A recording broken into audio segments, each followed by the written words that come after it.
Which Shruti is that? Naradeha punypraptah sarvabhutahiste sada nishreyasi cha yoktavyah sarveshe chati prematah. Vedanta Chintanam is dwelling on the teachings of Vedanta on regular basis in our day-to-day life, so that we benefit from Vedanta. Our study should result in a positive experience so that our life gets transformed.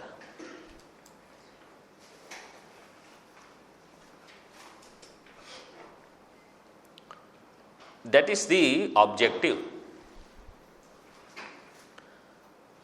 And therefore, when we study Vedanta, when we study Shastra, we should be able to derive benefit. Purpose of our study is that we can remove sorrows from our life. So how to do that? That is shown here through this Chintanam. So far what we saw, first was the invocation stanza where salutations were offered. Then what is the objective of Vedanta, that was given. What is Vedanta, how it functions. So it is said, Sukhena abhyasitum labdham jnanam dainika jivane. In my day-to-day life, I can use this knowledge easily, comfortably to remove my sorrows. And those who live according to this Vedanta teaching, they shall attain the eternal truth, the highest, supreme. Dhruvam param taihi prapyate. That was said. What is the teaching of Vedanta? That I am Atma and all these are Anatma. Deha, Mana, Buddhi, Ahankar. So Prana, Indriya, all of that. So we generally don't mix up ourselves with some other external object. I never think I am table. I never think I am chair or desk. Even though they are also Anatma. But I do think I am this body, which is also Anatma. Therefore, the enquiry is taken up from here. This is the starting point. Nobody has, even a child knows, you don't have to tell that child, you are not this table. He will never misunderstand himself for that table. The misunderstanding begins with this level.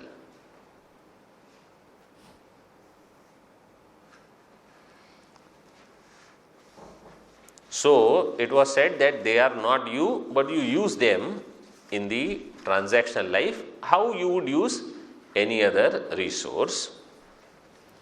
So, now about body. It is said, body is attained through Punya Karma. Shloka number 5, page number 18. Body is attained through Punya Karmas. Sarva Bhuta Hite Sada. Yoktavyaha. Body should be used, engaged in well-being of all. Nishreyasicha, for moksha also, and devotion to God. So we saw that yesterday for Karma Yoga, for Bhakti, and for Jnanam, human body should be employed. Means it should not be used for only indulgence. It should not be used only for taking care of roti, kapda, makan, home, the clothing, shelter, food, that is not the only objective. The objective is these.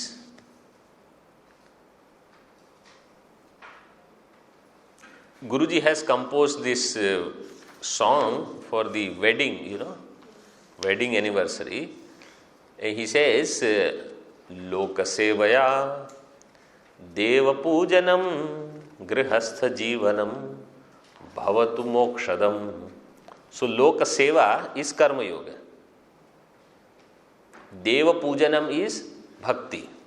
And Mokshadam, this life should result in, these practices should result in giving moksha. So those things are given in this shloka also. How I should use my life as a householder, that is also emphasized.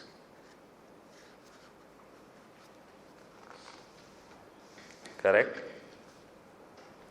So that is the purpose of human life. How I should use my life. What is the goal? Now we continue further. So first, at the level of body, different things will be mentioned. Anishtamishtam mishram cha phalam prapnoti manavah kritakarmanusarena samatvam teshu dharayet. Anishtamishtam mishram cha phalam prapnoti manavah kritakarmanusarena samatvam teshu dharayet. Now, little bit more analysis of body. So, at physical level, body is nothing but product of food. Food is what gives birth to body. Food eaten by father, food eaten by mother, they give birth to this body. Food alone sustains this body, nourishes this body. And when this body dies, it becomes food for all. It becomes one with plants and everything. So, this is all the food is. Body is nothing but that only, Annamaya. But from little higher level, body is product or outcome of karma. Based on the karmas that I have performed, I will get the body. So, if I have performed good karmas, I will get good body. Good body means low maintenance. That is my understanding. What is good body? Good body is that body which gives, who is a good child? Okay. You say this boy is very good boy. Good boy means what? He gives you minimum trouble. He doesn't go on expecting that, this, that, and every now and then if you have to go on doing something, heavy maintenance, that is not good. A car, if you have, heavy maintenance. In Singapore, in 10 years, out. Or house, let's say you have a house, and heavy maintenance if it is needed, that is not considered good.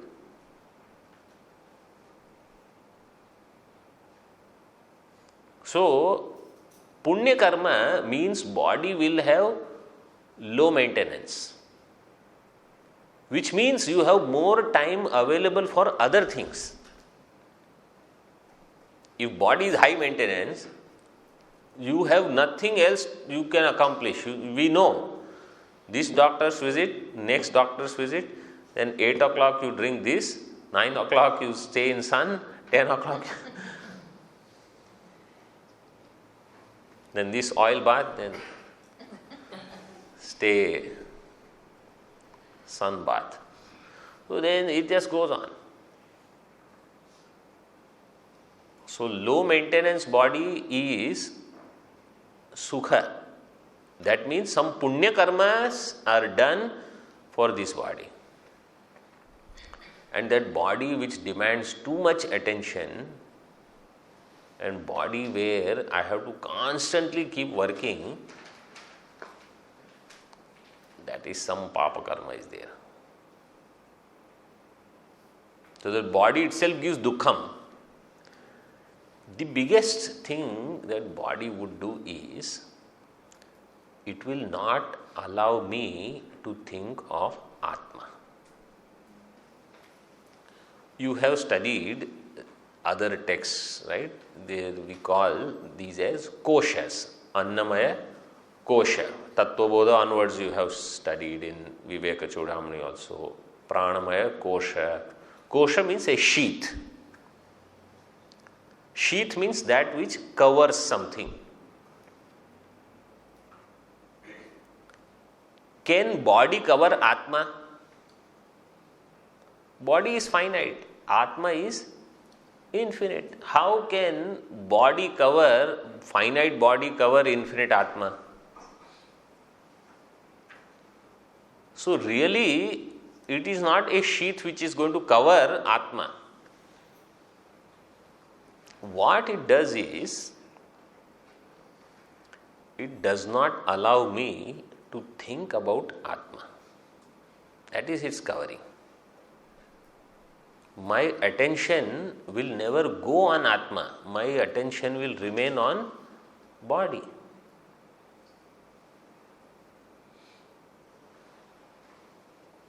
In this way it will cover.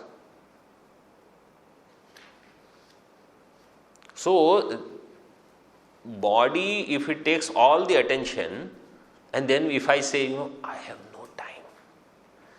no time for my moksha. Why? Because I am busy working for my body. Working for body means nobody works actually for body. But body means food, body means clothing, body means nice shoes, shelter, everything is for body. So we are having this house, and then for that house it will keep you busy. That house is for body.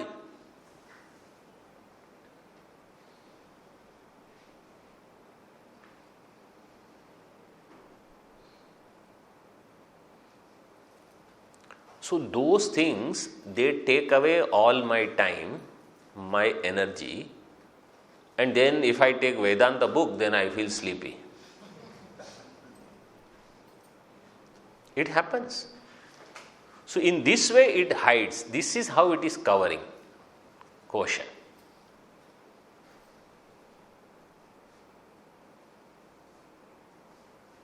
Body takes all the attention. So don't think that actually there is a kosha-like thing inside. There is one, there is another, and I am going in, and I am going to discover some little shining Atma. I have no time for Vedanta. This is called kosha. That's all. So, punya karma, if they are done, body will not take so much attention. Manavaha, a human being, shloka, see. Manavaha krita karma anusarena, based on karmas which are performed. Krita karma anusarena, according to those karmas. Anishtam, ishtam, mishram cha phalam prapnoti. Three kinds of results he attains. Anishtam, ishtam, mishram. Anishta phala means what I don't want. Ishtam means what I want, what I desire is called Ishtam.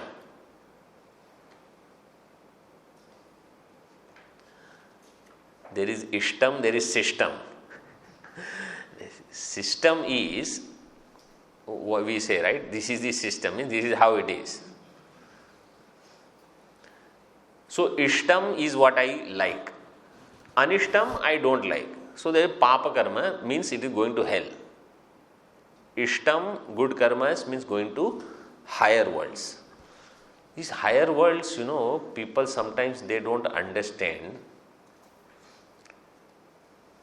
You imagine, you all love Singapore, right? Very nice, clean, all facilities are there, you have electricity, security, everything is there. And how long is the lifespan in Singapore city, in human body? See, in human body the lifespan is 80 years, let us say. 80 years will live. And in that, we make some money, we have some comfort. Certain things Singapore has to depend on other countries, right? Food, water. Yeah, so if they say we will not give, then suddenly there will be problem. But otherwise life is wonderful. Now if somebody says, if you can live this kind of life with more sense organs or more powerful sense organs, means it's not that I live my life, but my sense organs become weaker. So if you can live, let's say, 15 or 20,000 years in Singapore, but always young. So you don't have to, wear glasses to read, or to chew, or hair you don't have to color any day. It always will remain black. Never you will get sick. No dengue, no mosquito, no problems at all.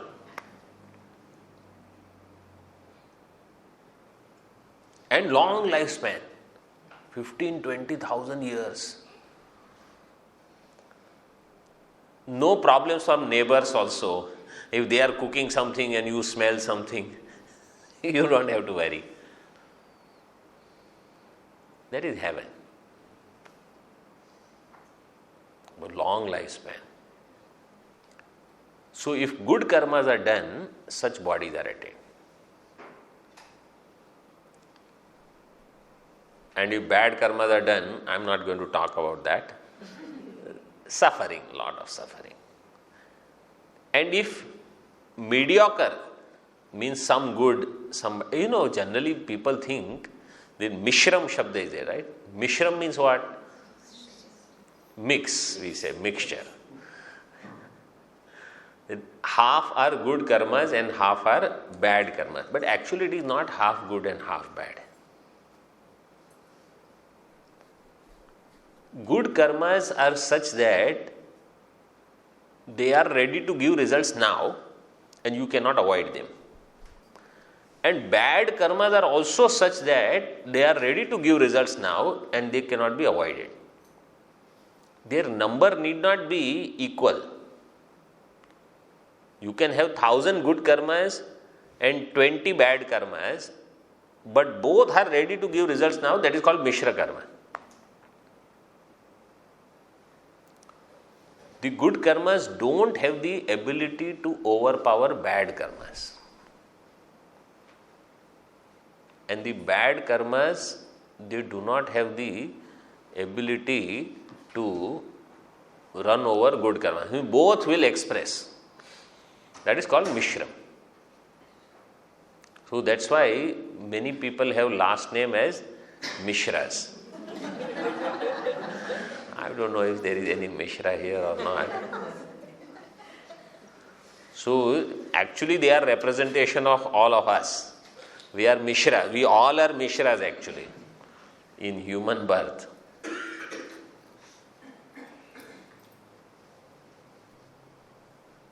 इष्टम अनिष्टम मिश्रम च फलम प्राप्नोति मानवः मानवः फलम प्राप्नोति. How? Based on these karmas, teshu samatvam dharayet. In them have samatvam. What is the objective of samatvam? Means equal, balanced mind. So what is the objective of this stanza? Don't think somebody else is responsible for joys or sorrows in your life. My karmas are responsible for my joys and my sorrows. Okay, what is the advantage of knowing this? The advantage is, if for my joy nobody else is responsible, but I myself am, my karmas are responsible, then I will not get attached to anybody thinking that they are giving me joy. And I will not think somebody is giving me sorrow, therefore I will blame them. I will not do that. That they are not responsible for my sorrows, my karmas are responsible. Therefore, neither I will have raga nor I will have dvesha.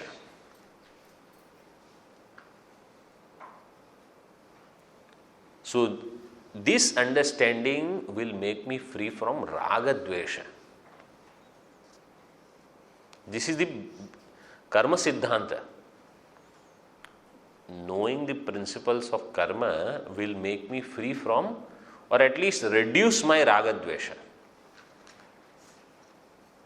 You know, when we say karma yoga will purify the mind, means what? This, that I understand the theory and principles of karma clearly, so that I will not have raga dvesha, so that I will look at everything in proper perspective.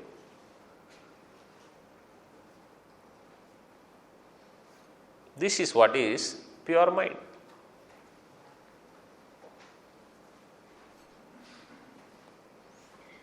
So, in them have samatva.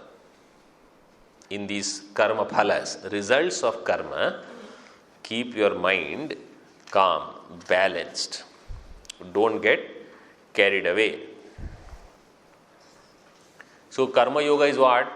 Samatvam yoga uchyate. Samatva is karma yoga. So, somebody may say, Swamiji, it is easier said than done.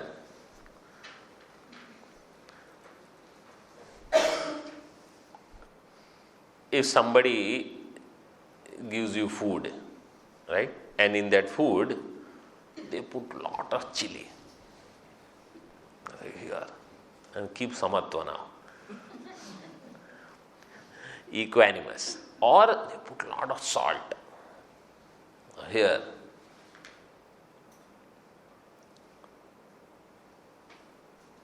So equanimity is in which way? Equanimity of mind means that I understand that some karmas are there and their results are coming, and therefore what is seen or experienced at the external level, drishya level, is not responsible. There is some other cause. In this way, I will be able to have samatva. For example, if a child is crying over something, so externally we may think, oh, this child wants something, some food or something. But mother will say, no, he is tired, he did not sleep in the afternoon, that's why he is cranky. It has nothing to do with that object. The reason for that child to be cranky is something else. So then, that mother will be very calm. Samatva is this, that the immediate situation will not bother me because I am able to look at it from higher perspective. I can analyze it at the level of cause. The real cause is something else.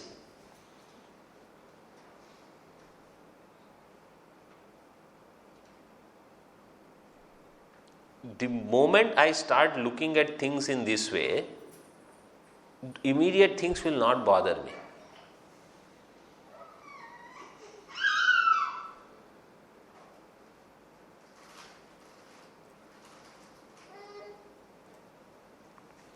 So, samatvam teshu dharayet. Have samatva buddhi. Equanimity of mind. That will help me rise above the external disturbances.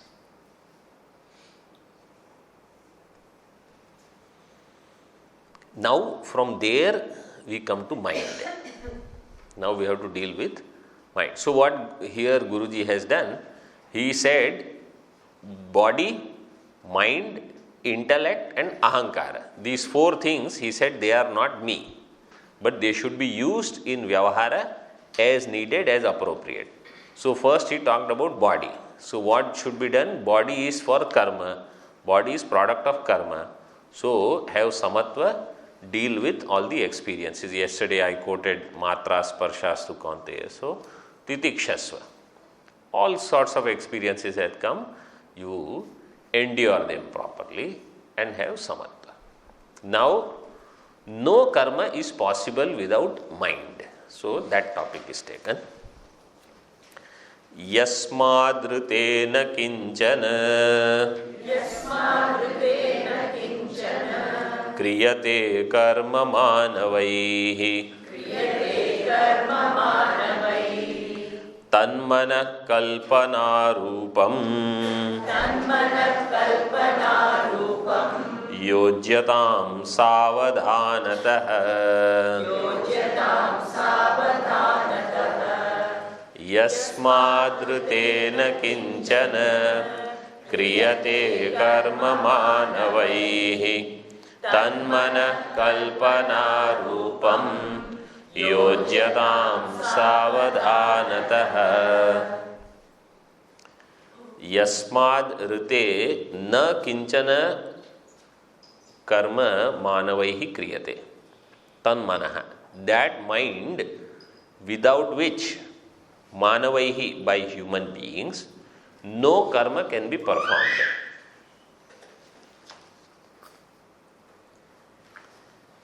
No karma can be performed without this mind.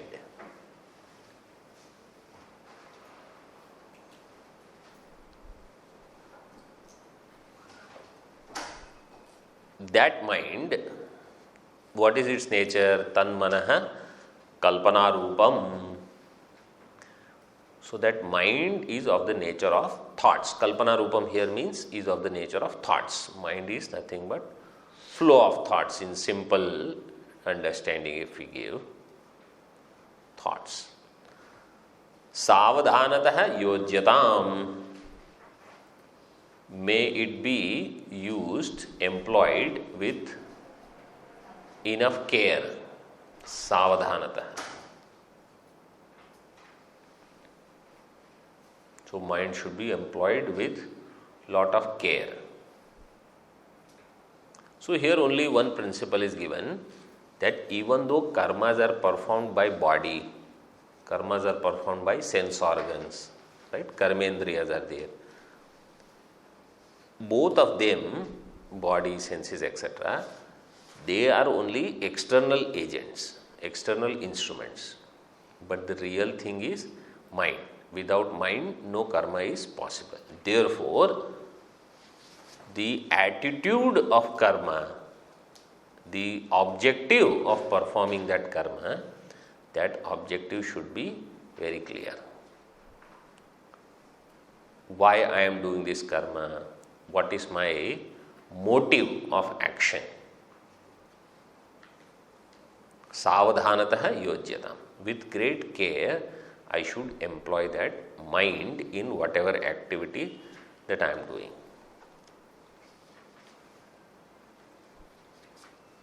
So this is very simple. Now what is mind? So about that some analysis is done. So we all know mind is generally taken as an inner instrument which is in the form of thoughts. But you have to understand, mind also has a permanent aspect. Right? There is a flow of thoughts which gather all the information. So like I am uttering so many sentences, right? For words. Sentences are nothing but words. Words are coming out from my mouth continuously. What is happening at your end? Each word that I utter, it is like a piece of puzzle. And all those pieces you put together and you understand one sentence. Then all sentences, they become one piece of puzzle. And the whole class, the entire 1.5 hours becomes a picture. So puzzle is complete with that. Then if it is 4 days discourse, then each day is a piece of puzzle and you have to fix them. Then bigger picture comes out. Right? This is how the communication happens. If in my talk I said something and that word is not clear to you, that means one piece is not fitting in the puzzle, whole puzzle will remain incomplete.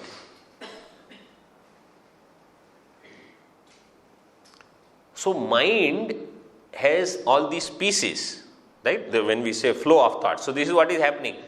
Flow is coming. Each thought comes, it goes. Each thought comes, it goes. But there is one faculty which is trying to put everything in line and adjusting and saying, yes, it is making sense. You imagine, I start my first sentence as Vedanta Chintanam. Second sentence, Shri Bhagavan Uvacha Urdhva Moolam Adha Shakham. Third sentence I say, then Yamacharya told Nachiketa. So sentence you will understand. But you say first sentence and second sentence, there is no connection. Second and third, there is no connection. So in our thought process also, each is a thought. But between first thought, second thought, third thought, there has to be a continuity. Right? You go to somebody's house for bhiksha, let us say. The first food you get is a piece of pizza. And then they give burger.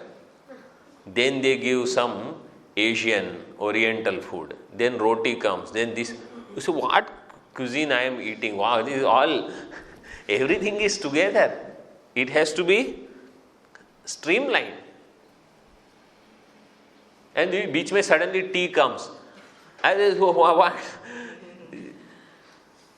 It has to make sense. So in our mind also, when we say flow of thoughts means there is one entity which is just thoughts coming and going, but there is another entity where all of them are put properly coordinated and say, yes, all this makes sense, all this makes sense. And the moment something doesn't make sense, it's going to raise hands and say, what is he saying?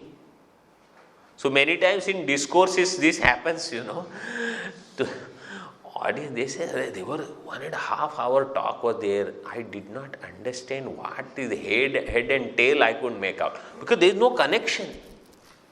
There is no link. So that is also mind is aware that what is happening. This is the instrument. So savadhanatah yojyatam. This mind then it should be employed properly, carefully, means when I also talk, I also have this coordination. When I think, I have this coordination. Right? I cannot have randomly. You must have experienced sometimes, this randomness comes. Like if you are in a meeting, board meeting or a discussion with someone, and suddenly somebody goes in tangent here, then you say, where did that come from? So that is not how it should be. And it is a great weapon, great instrument. So it should be used carefully. It is like fire or knife. Right? You have knife in your kitchen. Use it nicely, properly, very helpful. Otherwise, it can cut myself. Fire is there, it can be used for cooking, etc. Otherwise, it can harm myself. So, savadhanatah yojyatam. This mind also should be used carefully. Means I should not entertain negative thoughts, negativity towards people. Otherwise, I am going to go on creating impressions, I am going to build on it, and then one day it is going to express. If I go on thinking negative about someone, I don't tell anyone, but it's negative. You wait for some days. So one day it will come out in the form of words, and if it keeps coming out in the form of words for some time, one day it will become action also. So savadhanatah yojyatam. It is not only in anger, in passion also. If somebody goes on entertaining passionate thoughts within, not allowing anybody else to know, it is only matter of time, it will express. So one has to be careful. That is the idea here. Here, now that connection is given in the next shloka. Vishaya sakti rupena manobandhana karakam Ishwararpita rupena tanmano mukti sadhakam Vishaya sakti rupena manobandhana karakam Ishwararpita rupena tanmano mukti sadhakam. Those who are attending Amrit Bindu Upanishad study group, this is a familiar shloka for them. There it is said, Mana eva manushyanam karanam bandha mokshayoh bandhaya vishayasaktam muktam nirvishayam smrutam. So this idea is very similar here. This mind is the cause of bondage and mind is the cause of liberation.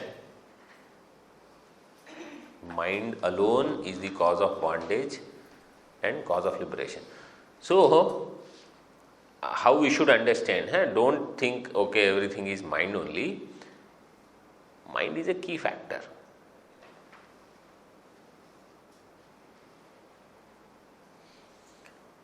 Which mind is cause of bondage?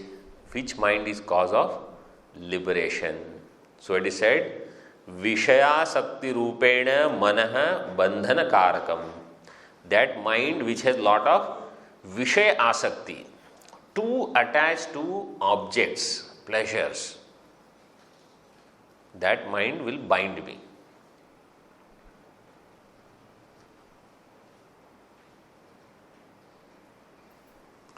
Vishaya word comes from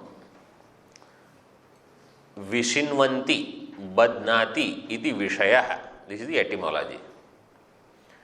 Vishinvanti badnati iti vishayah. That which binds me is called Vishaya.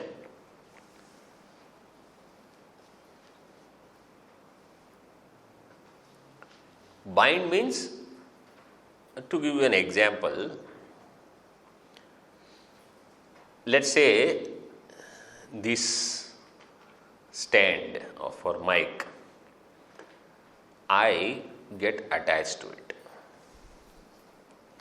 So much so that I'll say, I will not leave this. I will hold on to it. When I hold on to this, I feel that I am holding on to this object. This object is under my control. But actually what is happening is, this hand is now not available to me.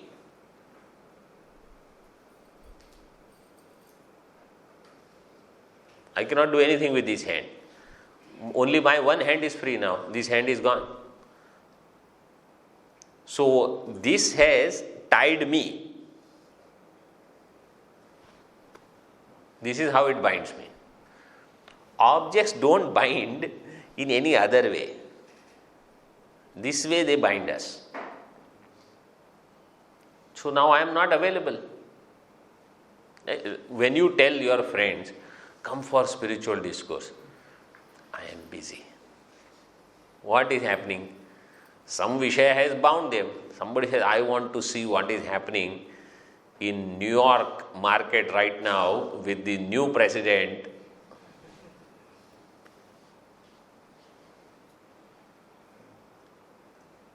So it has now, you have to get glued to it now. Such mind is bandhana karakam. And if it happens more intense, then what will happen? If I sit in class also during Shravanam, I will think of that. If I sit down for meditation, again that object will interfere. So I will not have time.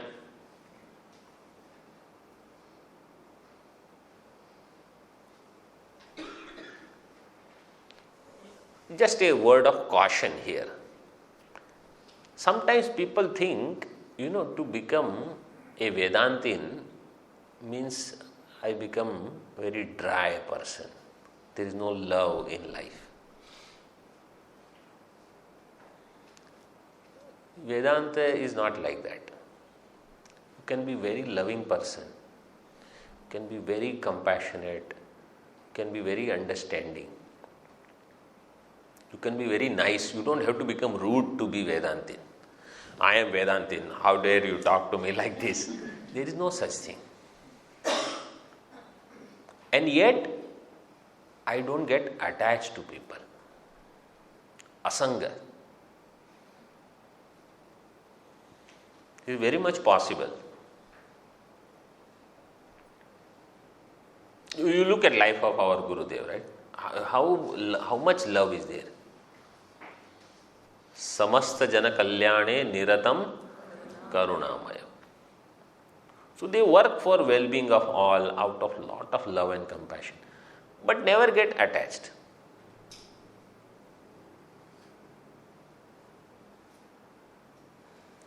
And that means that Viveka is alert. In the light of Viveka, all Vyavahara can happen.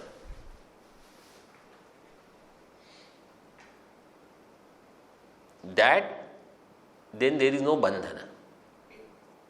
Objects will be there, people will be there, your love also will be there for them, but Viveka will be there. When a person loses Viveka, then moha comes. That is bandhana karakam.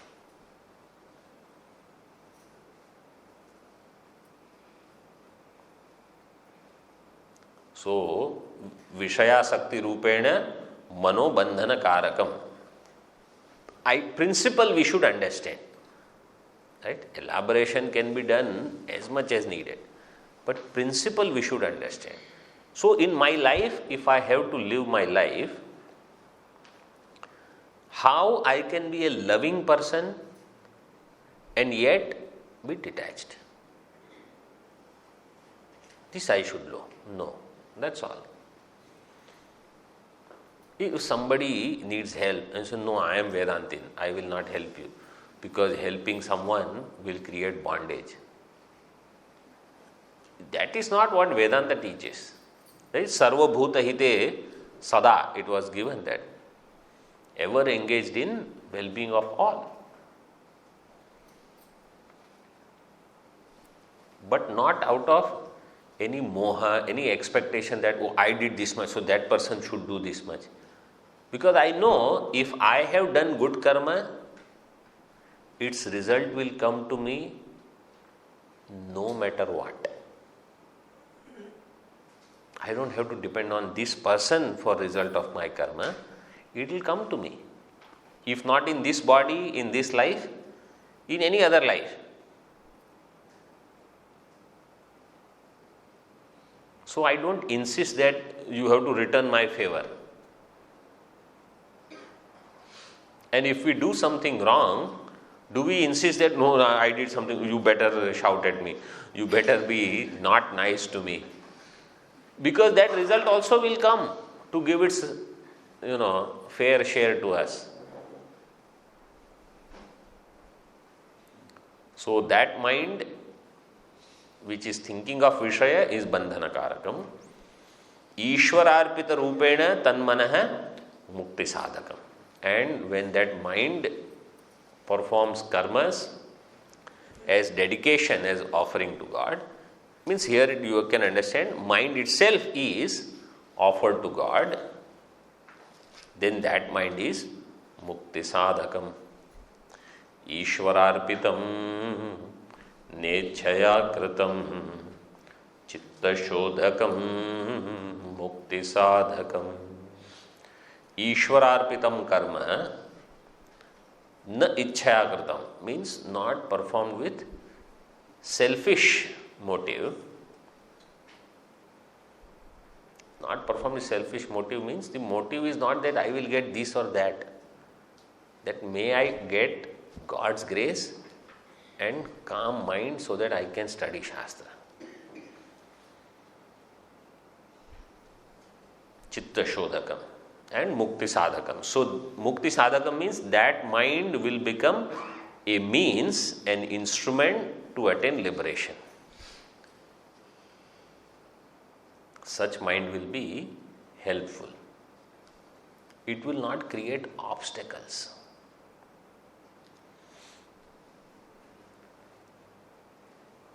To give you an example, let's say there is a family of 5 people, husband, wife, 3 children.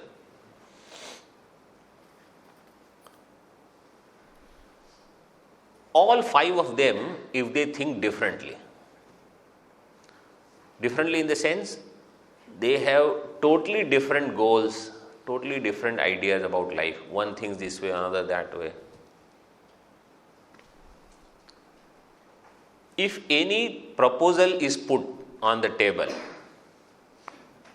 all 5 of them, they think differently. They will never come to any conclusion. Forget proposal. If mother has to find out what should she make in the evening for food, one fellow says this, second that, third something else. And she cannot make everything.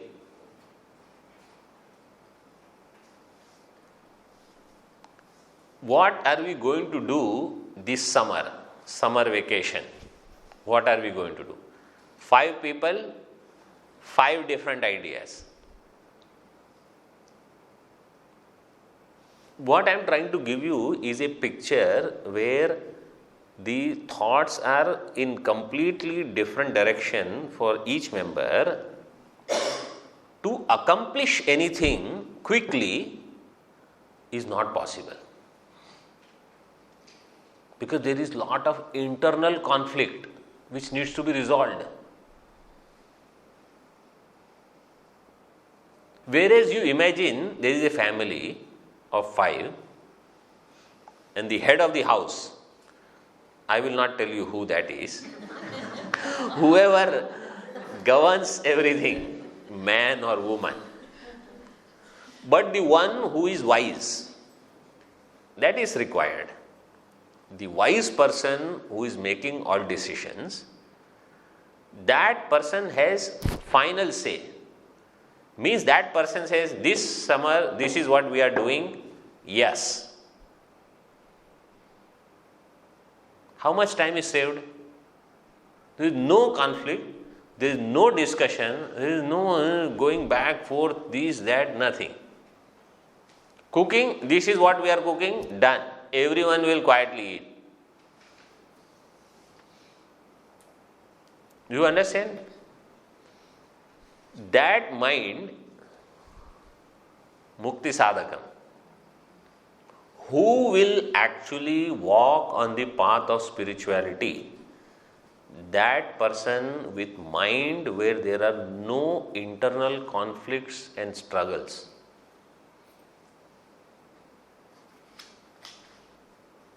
Not every other day or every other minute different agendas. One boy came to me for next Vedanta course, I will tell you. Swamiji, I want to join Vedanta course. I said, very good. Have you talked to your family, parents? Yes. My mother wants me to have a family after 5-6 years. Okay. I said, what do you want to do? I want to become entrepreneur in few years. I said, you want to study Vedanta also, you want to get married also, you want to be an entrepreneur. You have too many goals.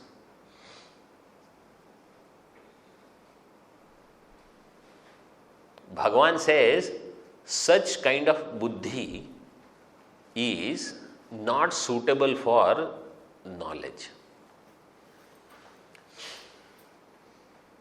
व्यवसायात्मिका बुद्धि ही एकेह कुरुनंदन बहुशाखा ह्यनंताश्च बुद्धयो अव्यवसायिनाम. So I say it this way, we should not have infinite goals. We should have infinite as our goal.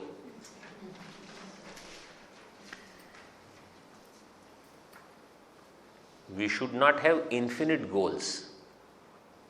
We should have infinite as our goal. So infinite goals is what? Oh, this also I want, that also I want. No mukti, forget it. There is no clear thinking then. So, mind where Ishwar Arpana, and Ishwar Arpana here is that surrender is there, lot of acceptance is there. So then there is no conflict going on,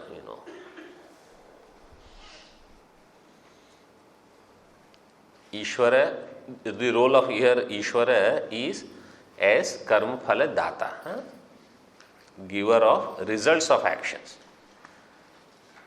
So with that, I don't have complaints, I don't have any conflict, everything is perfect.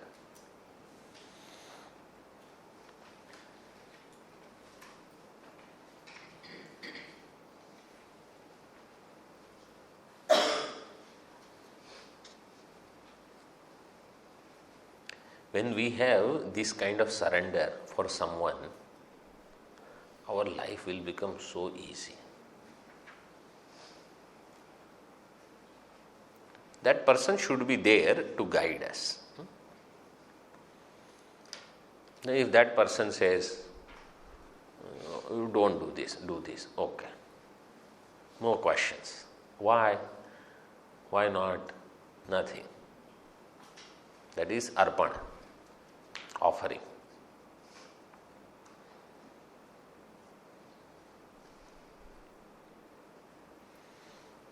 Okay, Therefore, what should one do? Tasmat sada hi dhyatavyam sadhakena prayatnatah mano me shiva sankalpam astu te kripaya prabho tasmat sada hi dhyatavyam sadhakena prayatnatah mano me shiva sankalpam astu te kripaya prabho.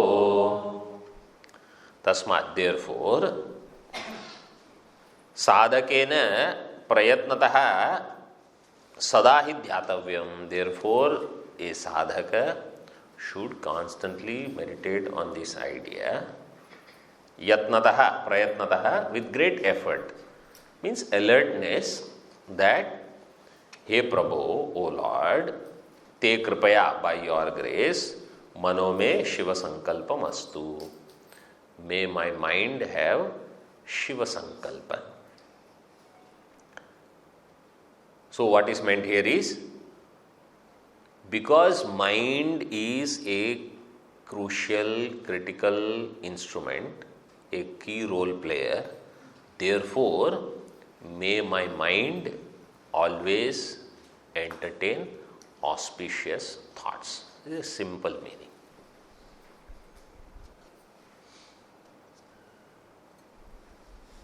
May manaha Shiva Sankalpam astu. So may I have auspicious thoughts. So there is a Rigveda hymn, Shiva Sankalpa Sukta. Tanme mana Shiva Sankalpam astu.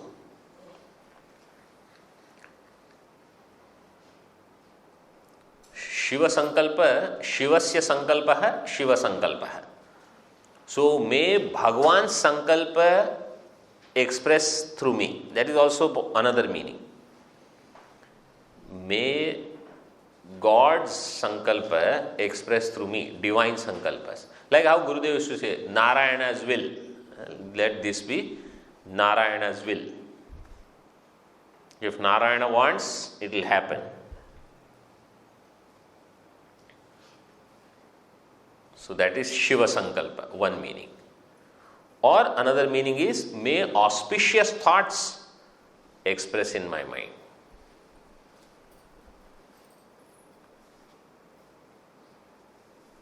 Auspicious thoughts. Means may I not entertain ill thoughts towards people, towards someone. And generally we think, all my sorrows are there because of this person. Somebody we are ready to blame.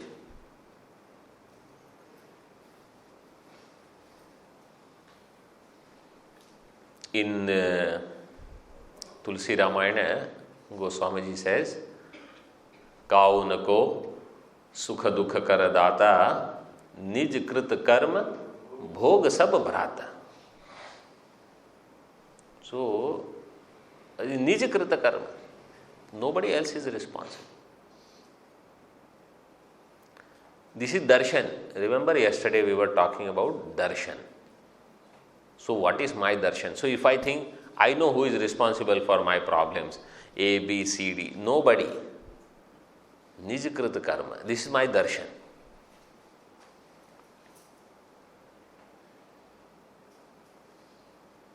For that person, detachment will be easy.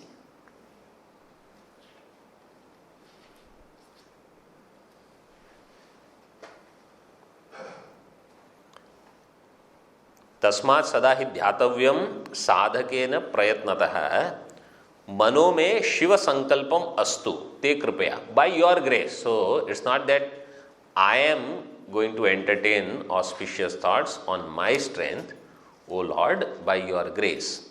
So by your grace means His grace is always there. I see that grace, I recognize that. Because you cannot say that God's grace is there on some and it is not there on some others. That also will become problem otherwise. Because God is not partial. In God's world, there is no Vaishamya. There is no partiality. He is even, Sama. There is Vaishamya, dosha is not there.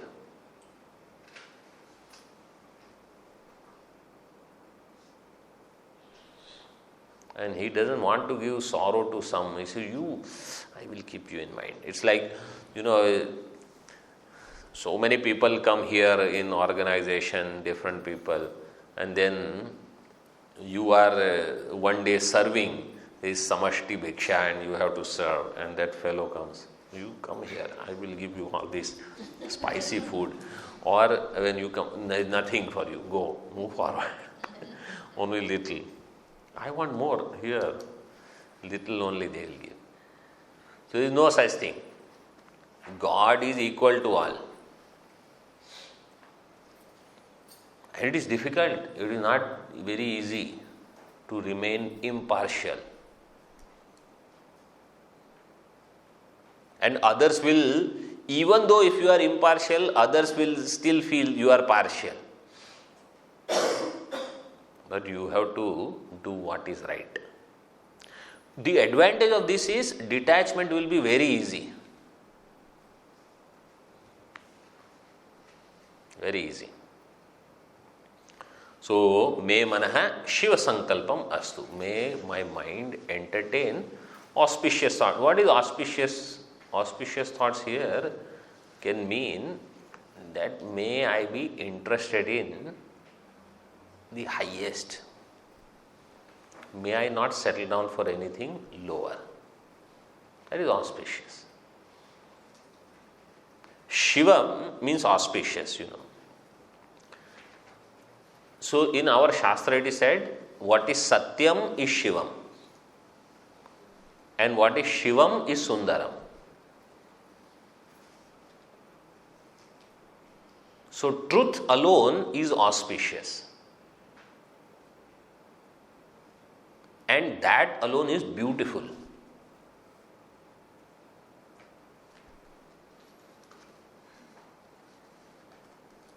Because untruth is no good. It is illusion.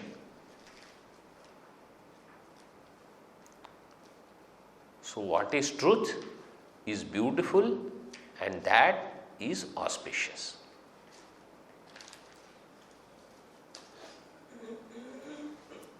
मे मनः शिव संकल्पम अस्तु ते कृपया.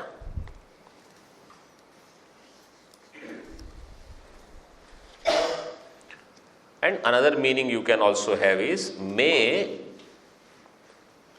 that moksha, highest goal, is taken here as Shivam, because we say in Vedanta, Shantam, Shivam, Advaitam. So Shiva Sankalpa means may I have Sankalpa of non-duality. May I get that vision of oneness. Tanme Manaha Shiva Sankalpam Astu. Te Kripaya, He Prabhu, O Lord.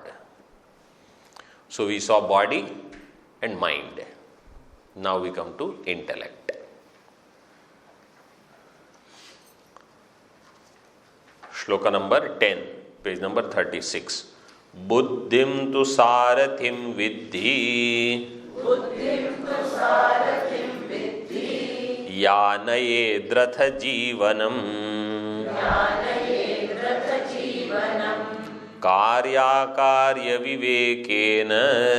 Karya karya vivekena. Manushyasya dine dine. Manushyasya dine.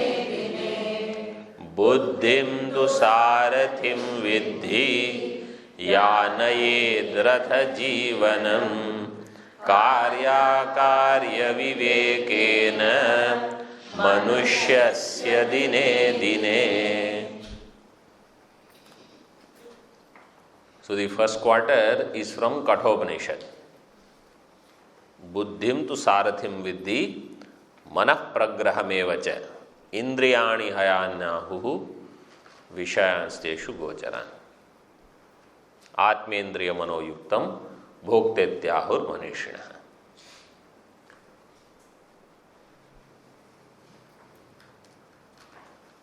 In the chariot,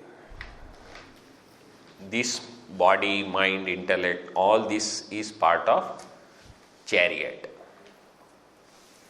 Body is the ratha. Physical body is the chariot part. The jiva is the owner of the chariot. Atmanam rathinam viddhi. Rathi means the owner of the chariot.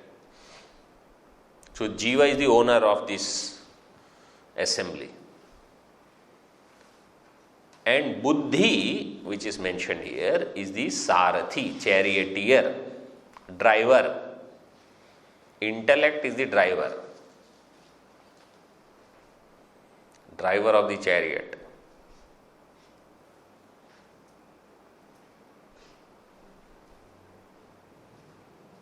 So here it is said, buddhim tu sarathim viddhi. Viddhi, may you understand intellect to be the charioteer.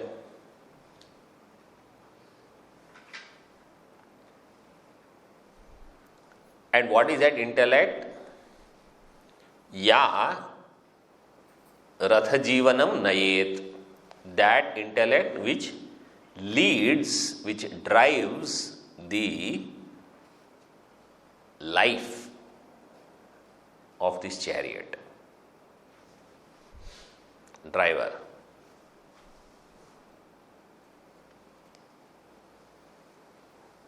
So actually there is so much compressed here in one word, one quarter. Buddhim tu sarathi viddhi. At this time, from 7 to 8:30, how many things a person could do in his life? Too many options are there. You can just do nothing, sit at home, go for a walk, watch TV, read some book, go out and eat, go and gamble. So many things one can do. Watch movie. Or do some japa, go to temple, sing something, chant something, listen to some discourse. So many options are there. Who decides what I should do when? This is the charioteer's position. Where this chariot will go today? आज ये रथ कहाँ जाएगा? So this chariot has decided to be here. But remember, for some, physically chariot may be parked here and still the driver may be somewhere. That is possible. And some other people might be, sitting somewhere. I couldn't go for this talk, but I got the book. I'm reading. Buddhi tu sarathim. Swamiji must be talking about this right now. That is also possible. Sometimes, our mind is there. So, what I'm trying to say is, we get many choices in our life. And which one we pick, what we choose is up to us. You ask some young girl, these examples, they make things very easy for understanding. One young girl is a 25-year-old, right? In her life, 3 boys come. So one is making lot of money, is in some financial sector and investment banker, something he is. So one. The second one is in IT or some doctor, he is a doctor. Busy doing surgeries and all those things. Third, he attends Gita class. Now you tell, you have to choose. example is just to give you some idea. That so if she feels, I am going to choose this person, now whatever further things happen in her life is based on this choice that she has made. And the other choice if she makes, then whatever else happens in her life is based on that choice that she has made. So everything actually depends upon the choices that we have made at different points in time in our life that has led us to where we are right now. This is my main point. And this choice making, this decision making is the role of buddhi.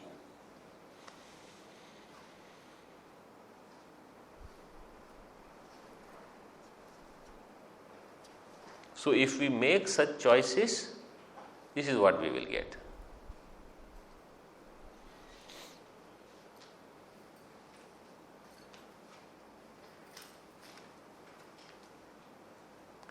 Parents also sometimes, they have this idea for their children.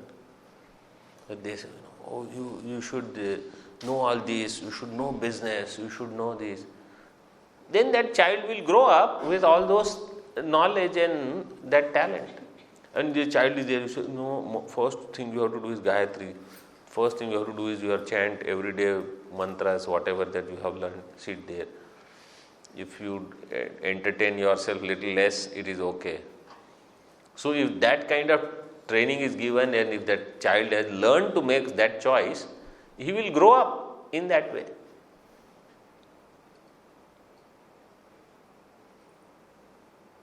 So, for choices to be made, also some triggers are there. Because randomly the choices will not be made. You give some options, then accordingly they will think. So if the child is taken to some such spiritual discourse, if the child is taken to some temple, some chanting, some puja, then those samskaras will come. Then if they are already there, they will wake up. Say, yes, I like this. So buddhi is where these choices are made. All these choices in our Shastra, they club into only two. What are they? Shreya and Preya. Because this topic is that. Kathopanishad. Shreya and Preya. Shreyascha Preyascha Manushyametah Tau Samparitya Vivinakti Dhiraha Shreyo hi dhiro vipreyaso vrinite Preyo mando yogakshemat vrinite. Shreya and Preya, they both come to an individual, knocking the door of that person. Tak tak. Who is it? I am Shreya. I am not going to open the door. Then Shreya will go away. Then Preya comes. Knock, knock. Who is it? I am Preya. Please come. Come. Come inside. Talk to me. And prayers. We only have made choices.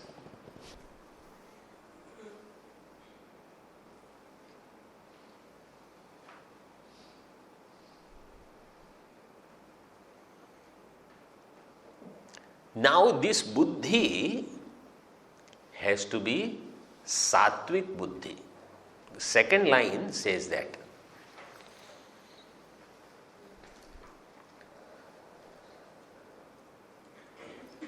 Karya akarya vivekena. Karya akarya. So in 18th chapter of Bhagavad Gita, Bhagavan talks about sattvic buddhi. What is the sattvic buddhi? I will tell you. Sattvic buddhi is pravrittim cha nivrittim cha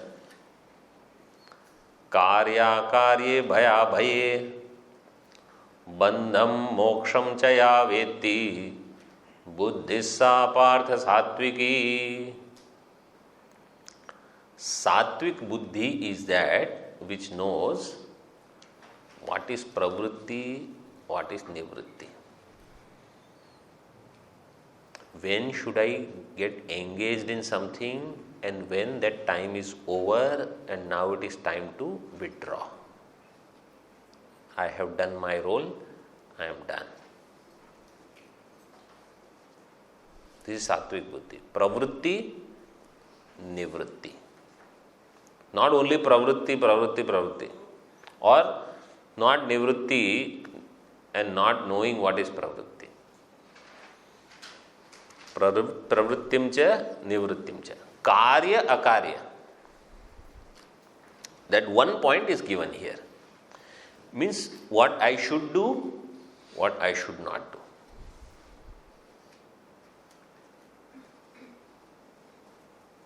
That I don't want, this decision making is all this only, right? When decision comes, should I do this or not? Say, no, I don't want to do this. I tell our brahmacharis, that to get married or not, this option is available only when you are bachelor. So that time you should think, karya or akarya. Should I do this or not? And you will find, don't get surprised, 99% I will say of the population does not think that I have a choice whether I want to get married or not. They just get married. Nothing wrong, but what I am saying is that this choice is given to us. This we don't remember.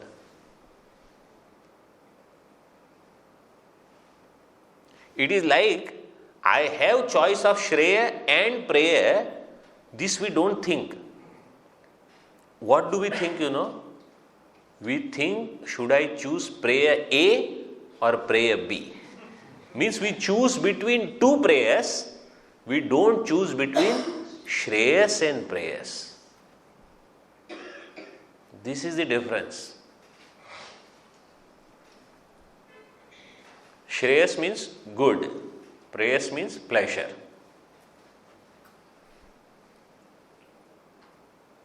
That I can choose between what is absolute good versus pleasure. Instead of that, we choose between what is greater pleasure and lesser pleasure, but between pleasures only.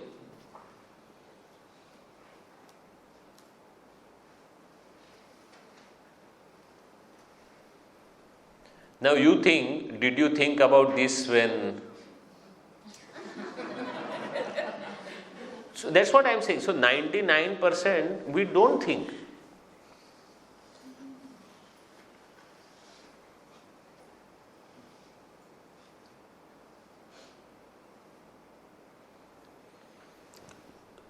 So, pravrittim cha, nivrittim cha, karya, bhaya, abhaya. What I should be afraid of and what I should not be afraid of, that we don't know. Bhaya, abhaya.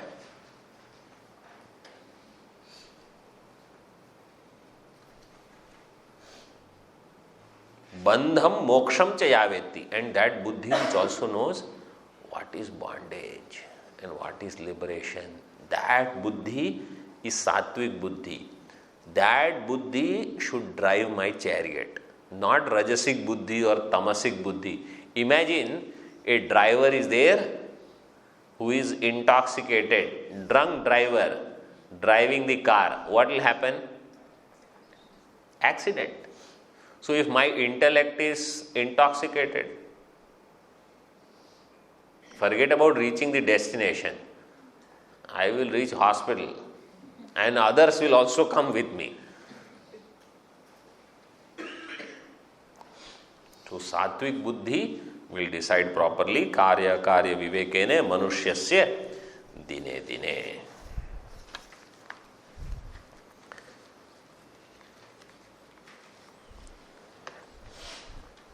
Now this intellect, because it has to think, it is going to use the means of knowledge for all the understanding, all the analysis.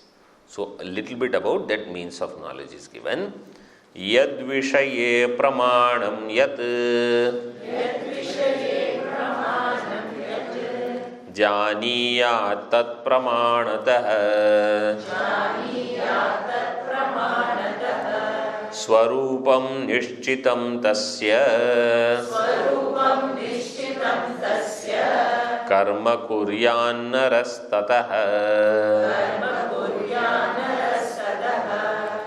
yad vishaye pramanam yat janiyat tat pramanatah swarupam nishchitam tasya karma kuryan narastatah.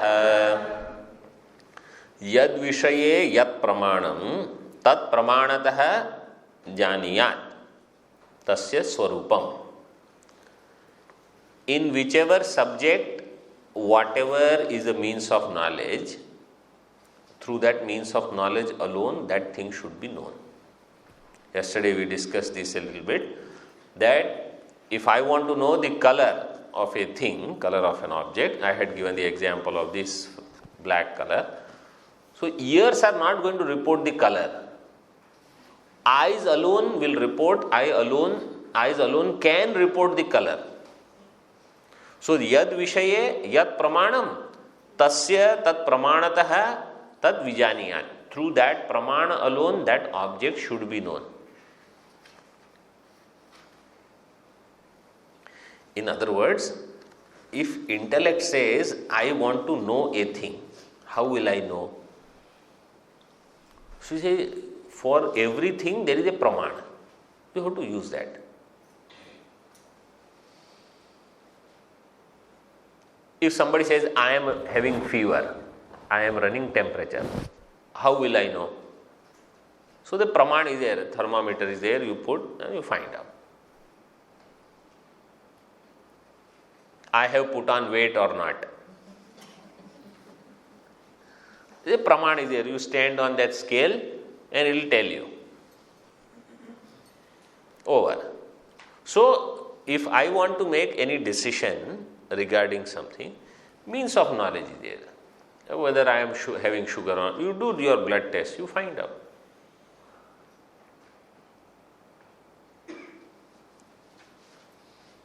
Whether it is raining outside or not.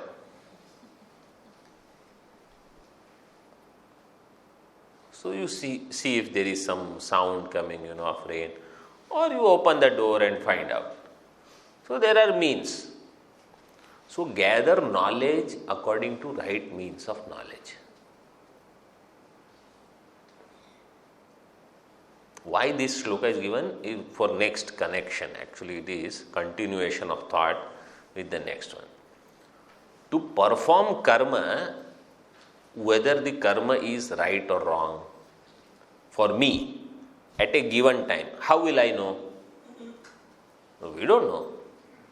You say for that, Shastra will be pramanam for you. So that is said actually in the next shloka. So here what are the pramanams, and those ideas are given.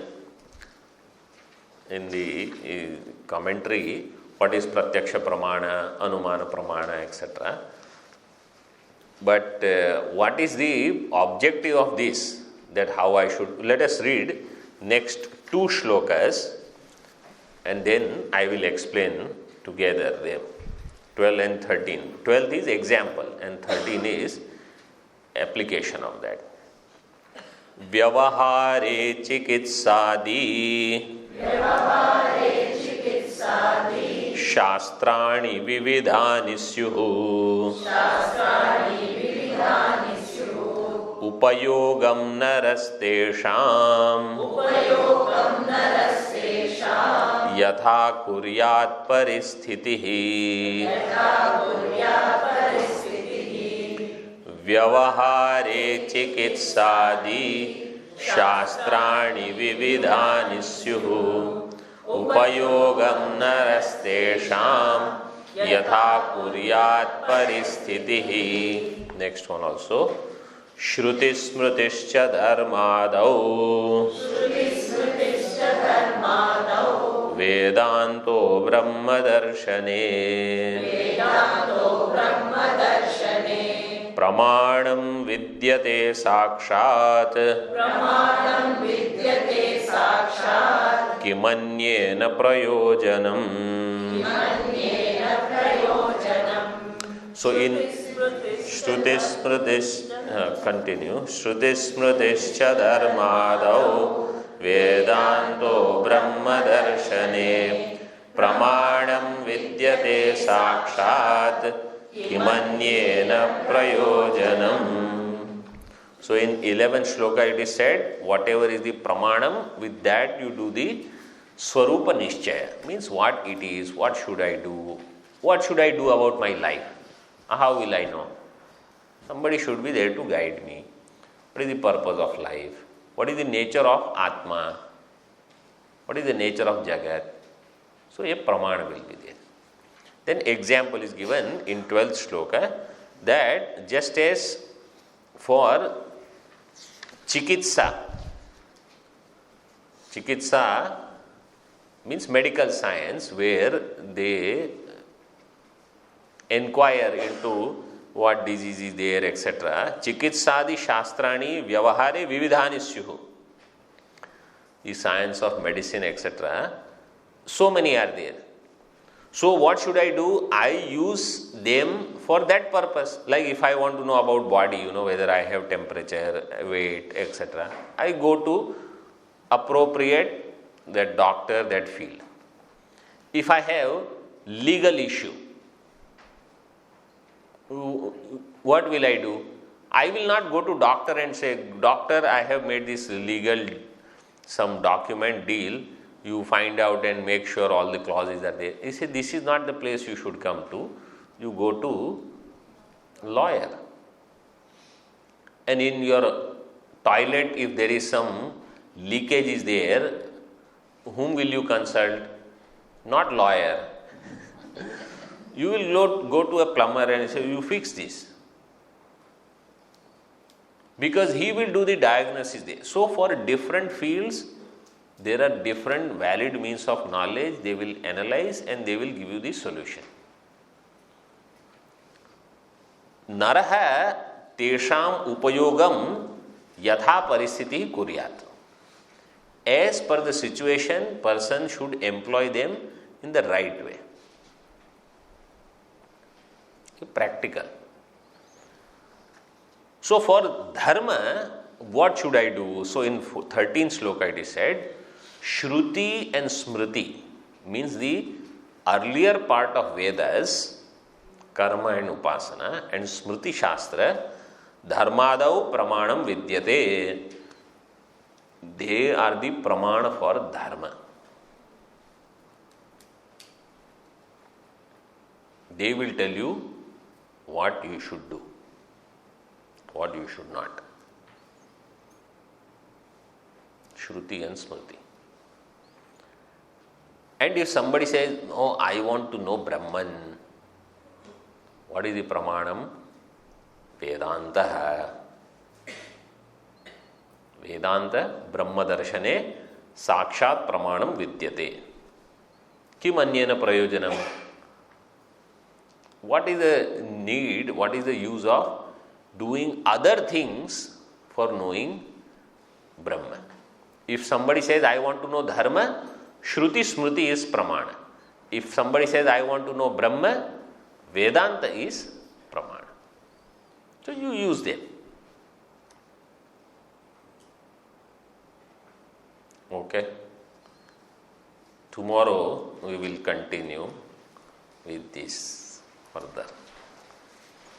Om Purnamada Purnamidam Purnat Purnamudachyate Purnasya Purnamadaya Purnameva Vashishyate. Om Shanti Shanti Shanti. Harihi Om Shri Gurubhyo Namaha. Harihi Om.